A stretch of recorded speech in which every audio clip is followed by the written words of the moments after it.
జనరల్‌గా ఏదైనా షోరూమ్ పెట్టాలంటే జూబ్లీ హిల్సో, బంజారా హిల్సో, సోమాజిగూడో ఇలా చూసుకుంటారు కదా! ఖచ్చితంగా. ఇప్పుడు మీరు ఇక్కడ పెట్టడం what was the reason behind of it? అది కూడా ఇంత చిన్న షోరూమ్‌లో మీరెందుకు అనుకున్నారసలు?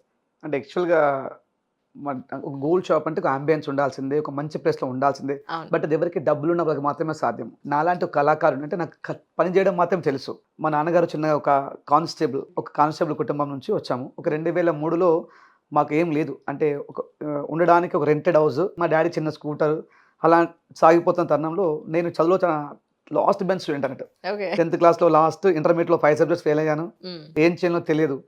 మా మామయ్యలు వాళ్ళ మాటలినేసి మా వర్క్ నేర్చుకున్నాను. కానీ డబ్బులు లేవు. బట్ నాలెడ్జ్ ఉంది. క్రియేటివిటీ ఉంది. అప్పటి నుంచి నేను కొత్తగా ఆలోచించేవాడిని. కాబట్టి నాలెడ్జ్ ఉన్నోళ్ళకి ఎక్కడైనా ఎవరైనా వస్తారు.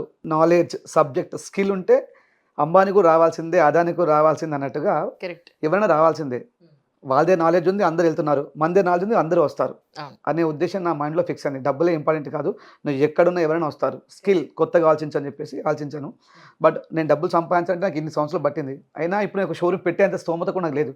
బట్ 10 షోరూమ్‌లో ఉన్న దానికన్నా ఎక్కువ నాలెడ్జ్ ఉంది. 10 షోరూమ్‌లో ఉన్న దానికన్నా ఎక్కువ తెలివి ఉంది. అంత క్రియేటివిటీ ఉంది.